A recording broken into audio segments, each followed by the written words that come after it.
Chào mừng anh em đã quay trở lại với kênh YouTube của mình, kênh Nguyễn Quốc TV. Đã lâu rồi, lâu rồi không có gặp lại anh em ha. Anh em bình luận kêu anh ra clip đi. Bận bịu quá, với lại mình có quay mấy cái clip du lịch đó mà anh em không ai coi hết á. Chắc có lẽ là kênh của mình đi theo chủ đề về chim chào màu. Anh em đăng ký về thú chơi tao nhã này rất là nhiều, cho nên làm clip về chim chào màu thôi.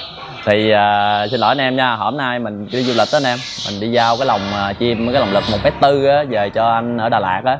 Sẵn mình đem lên trên đó mình giao luôn. Thì điện thoại mình nhiều khi mình lu bu quá, mình không có nghe máy á, đang đi chơi với đang nhậu nữa mà giao dịch cái gì đó, để về nhà rồi tỉnh táo rồi nói chuyện với anh em cho nó vui. Một lần nữa xin cảm ơn anh em đã ủng hộ mình trong suốt thời gian qua. Rồi thì hôm nay mình sẽ làm một cái clip nói về chủ đề làm thế nào để huấn luyện một con bổi rin. Một quy trình huấn luyện một con bổi rin từ A tới Z dành cho anh em mới tập chơi. Rồi mời anh em theo dõi nha.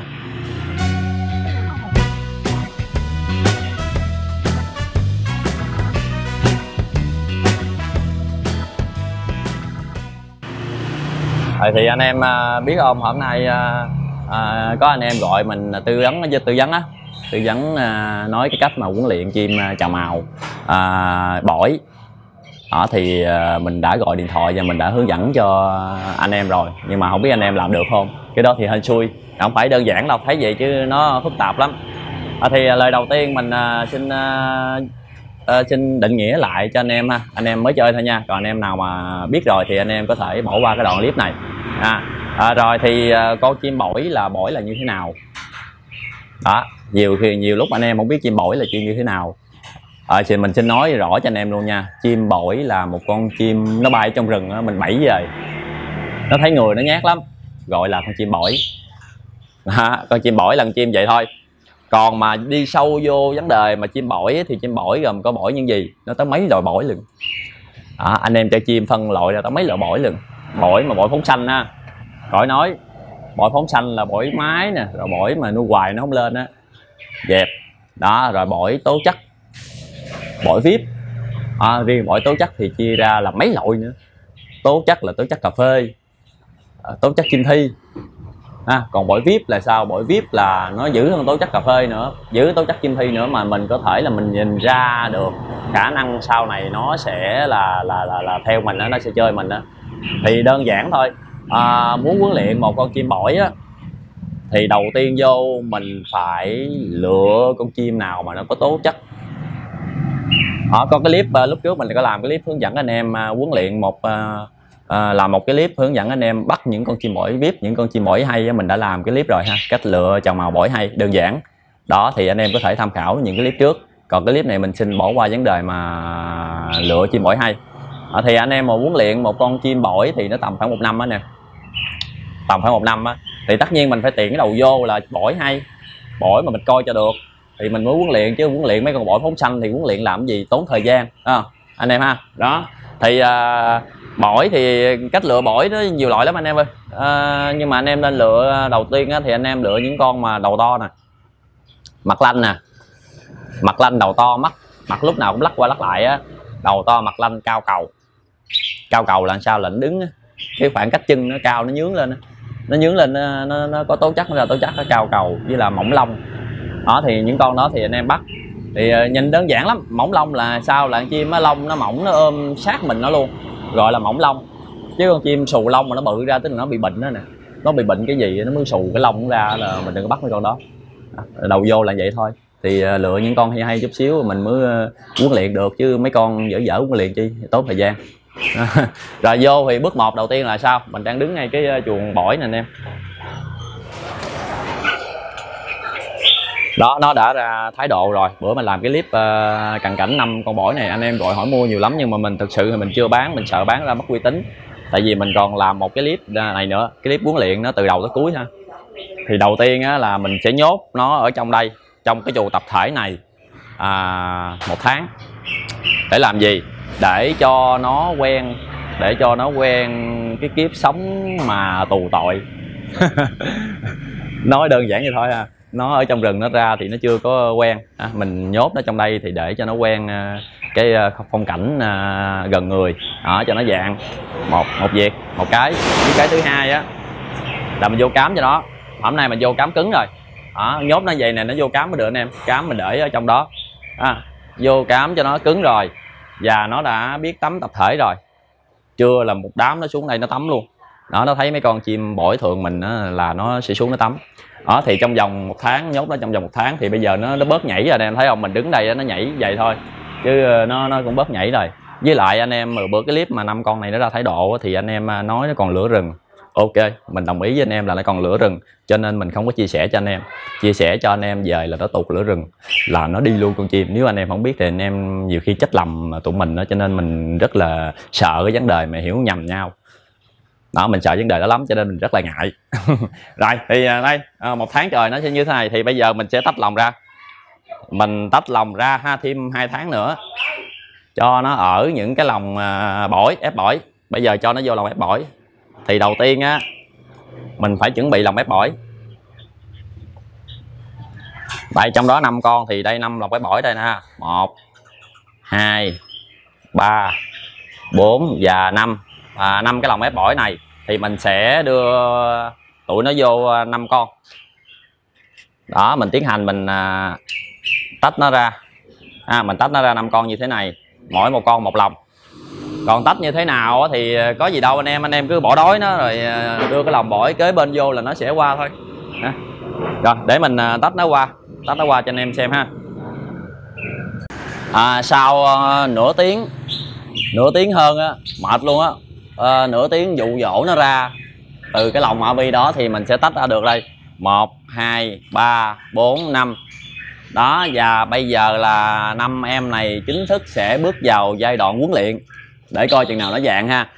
Thì mình nhốt trong cái lòng đó để cho mình vô cám cho nó tắm tập thể, cho nó quen với phong cảnh nhà mình, cho nó quen với cái nếp sống nhân tạo. Và bây giờ mình mới tách lòng ra, tách lòng bổi ra. Thì tất nhiên mới tách, anh em thấy không, làm gì có thái độ, thấy không, mới tách ra nhảy quá trời luôn. Thì bây giờ mình sẽ chùm lại, mình sẽ chùm áo lòng lại từng em ha. Và mình móc lên cho nó nghỉ ngơi tới ngày mai là mình thay đồ ăn. Mình thay đồ ăn xong rồi bắt đầu tập tắm cho nó. Đây tiếp theo công đoạn thì mình sẽ chùm áo lòng, chùm áo lòng từng con.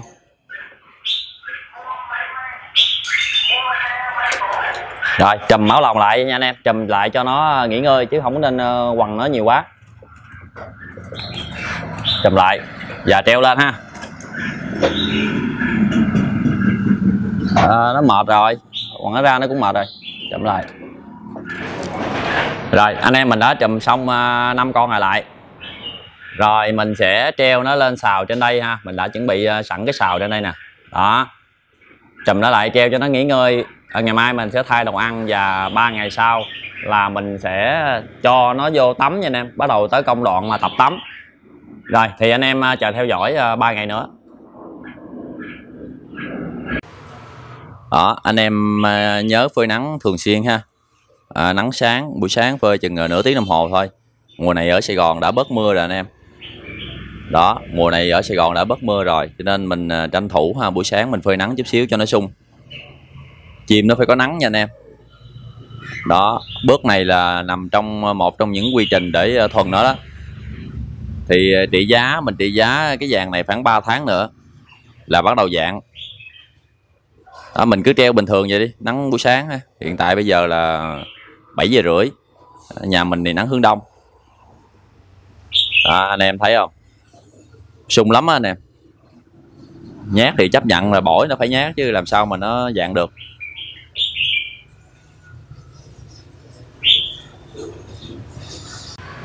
Những hình ảnh này là 3 ngày sau đó anh em. Bắt đầu mình vô chế độ cho nó tập tắm.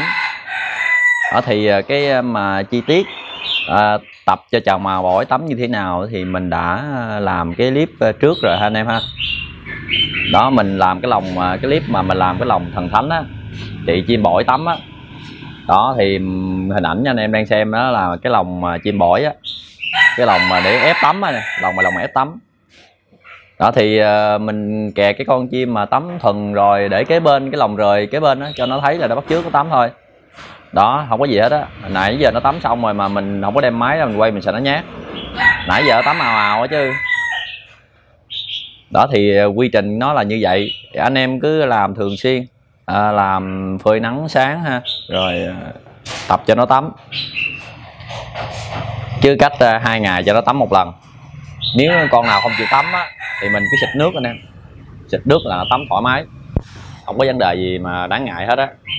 Đại khái là như vậy. Còn chuyện mà nó tắm thì anh em cũng biết rồi, chắc chắn là nó sẽ tắm thôi, chứ không phải là con nào, không có con nào mà vô tay mình là không có con nào mà cứng đầu đâu.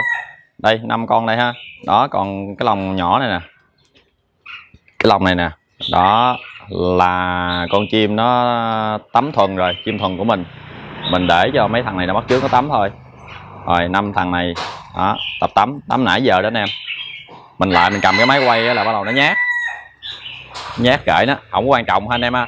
Rồi thì tắm xong á, tiếp theo tắm xong là mình làm sao? Tắm xong thì mình sẽ treo nó vô 4 râm. Đây mình đã có cái sào đây đó, anh em thấy cái cây sào của mình không, dài ra vậy nè. Đó, mình treo nó trong 4 râm ha, trời nắng râm thôi. Rồi sau khoảng chừng nửa tiếng á thì bắt đầu mình trùm ổ lồng lại, mình đem cho nó vô nghỉ ngơi, tại vì nó mới có 3 ngày lồng rồi, nó chưa có quen. Quy trình huấn luyện của nó là như vậy. Anh em cứ đừng có nản, huấn luyện một con bổi không phải đơn giản, không có nản gì hết á.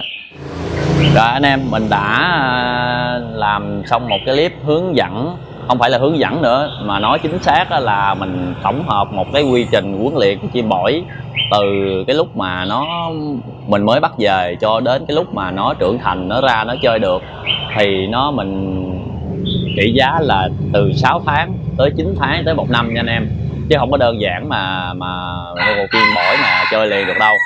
Đó, thì chim của mình bắt về là mình huấn luyện vậy thôi, chỉ cách huấn luyện vậy thôi. Mình xin trình bày cho những anh em nào mà mới tập chơi thôi. Anh em mới tập chơi rất nhiều, chơi chim này cũng có thú vui, cũng rất là hay.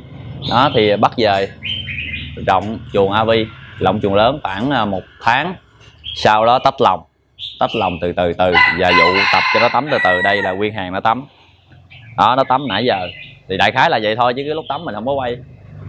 Đó, tập tắm rồi sáng phơi nắng sáng khoảng nửa tiếng đồng hồ, tắm xong mình treo vô 4 râm, mình cho nó nghỉ ngơi cho nó khô lông, rồi mình trùm áo lồng lại cho nó nghỉ ngơi. Sáng ngày mai mở áo lồng ra phơi nắng khoảng nửa tiếng, xong mà đem vô 4 râm. Rồi trưa khoảng chừng 10 giờ 11 giờ trùm áo lồng lại cho nó nghỉ ngơi buổi chiều là nó không có nhát. Rồi còn chế độ mở áo lồng nữa, anh em mở từ từ ra. Lúc đầu hiện tại bây giờ là mình trùm lồng á, trùm hết luôn, trùm hết áo luôn ha. Rồi sau đó mình sẽ hí từ từ ra, mở kiểu chữ A đó nè. Những cái clip trước đó mình đã trình bày rồi, mở kiểu chữ A. Đó thì quy trình huấn luyện là như vậy. Mình cứ đừng có suy nghĩ tới nó, đừng có nhìn tới nó. Nếu mà anh em mà mới chơi mà nuôi chừng một con á, chán lắm, biết chừng nào mới xong, biết chừng nào nó mới dạng mới chơi được. Đó thì còn thái độ của nó thì mình sẽ làm cái clip sau, mình sẽ show thái độ từng con ra cho anh em dễ coi ha. Chứ qua nay là mình có kè chim rồi, nó cũng ra thái độ cũng ok, nói chung là cũng tương đối ok, chứ không có đến nỗi nào. Rồi xin một lần nữa xin cảm ơn anh em đã theo dõi clip của mình, cái clip quy trình huấn luyện một con chim bổi từ lúc mới bắt về cho đến cái lúc mà nó trưởng thành, nó chơi được. Rồi cảm ơn anh em nha. Nếu anh em thấy hay hữu ích, bấm đăng ký kênh, theo dõi, bấm like, bấm thích ủng hộ mình nha. Mình sẽ ra những cái clip hướng dẫn tiếp theo, mình biết cái gì mình trình bày lại cho anh em cái đó. Có những cái kiến thức của mình còn hạn chế lắm, chứ mình không có bằng ai hết á. Cho nên thôi biết cái gì hướng dẫn cho anh em cái đó. Nếu mình có sai thì mong anh em nào mà về dạng kinh nghiệm bỏ qua cho ha. Rồi thân ái chào tạm biệt anh em, hẹn gặp lại anh em clip sau. Bye bye anh em.